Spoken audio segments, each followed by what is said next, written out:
sana. Leo kila mtu ana pikipiki, si ndio? Tulikuwa nazo chache. Leo kikaa dakika 0 tu ni nyingi sana.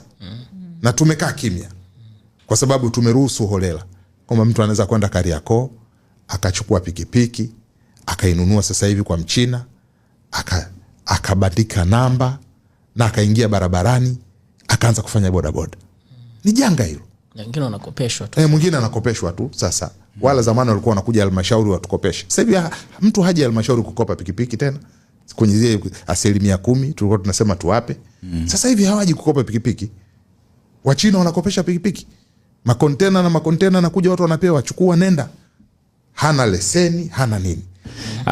Mheshimiwa Meya, ningependa kufahamu, ulizungumza kuhusiana na kwamba bodaboda ni bomu.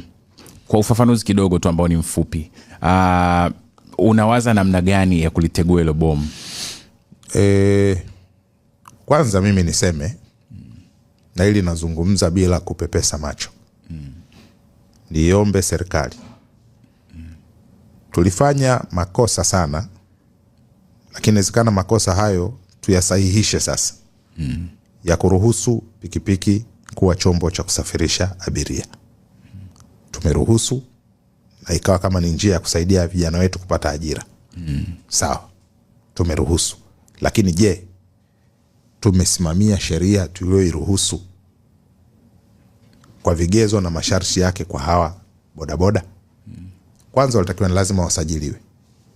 Kama ni pikipiki isajiliwe kama linavyosajiliwa gari. Ijulikane ruti yake, anatoka wapi, anakwenda wapi. Leo unashindwa, udhibiti wa vyombo hivi umekuwa haupo. Kwanza nilikuwa na shauri na ninapendekeza. Leo huwezi kujua bodaboda ipi ni ya wilaya Kinondoni. Huwezi kujua bodaboda ipi ni ya Temeke, ni ya Kigamboni, ni ya Ubungo, ni ya Ilala. Huwezi kujua. Kuna wakati fulani hapa tulikubaliana kwamba teksi zinasajiliwa lakini lazima zijulikane ni za wapi. Kabisa. Teksi zote zikawekwa mikanda. Kwa hiyo wakati umefika sasa katika kudhibiti vyombo vyetu vya moto na tujue nani ni bodaboda, nani sio bodaboda. Lazima bodaboda ziwekewe alama. Na mimi nilikuwa na shauri yale matenki ya mafuta, tuje tukae mamea na wakurugenzi na watu wote tukubaliane zile tenki za mafuta sasa ziwe zimepakwa rangi. Kama rangi tenki ya mafuta labda rangi ya blue, tunasema hii ni Kinondoni. Rangi ya kijani hii Temeke. Walau ikiwa inakuja tuweze kuijua. Lakini sasa hivi huwezi jua. Na ndio maana hata wakati mwingine zinatumika kwenye uhalifu bila kujua. Tuchukulie tukio la Oktoba 29. Bodaboda zimetumika katika uhalifu, katika yale yaliyotokea. Kubeba watu waliokuwa na madumu ya mafuta kufanya nini, kwenda kufanya uhalifu. Bodaboda hizi zingekuwa hata ina alama, labda ni rangi ya blue, ungesema hii bodaboda iliyotumika ni ya wilaya ya Kinondoni. Ama hii registration yake ni ya Temeke. Kama zilivyo taxi zina ufito blue, unasema hii ni Ilala, hii kijani Temeke, na ina namba pale. Na ina namba pale.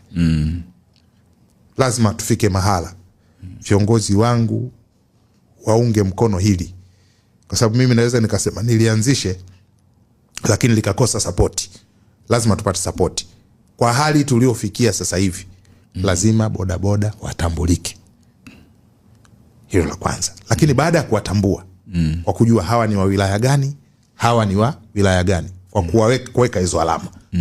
Tuje ya pili. Tulifanya operation hapa Dar es Salaam. Na tukakubaliana kuondoa vipanya. Jiji la Dar es Salaam lilionekana linachafuka kwa sababu ya vipanya. Vinaleta vurugu mjini.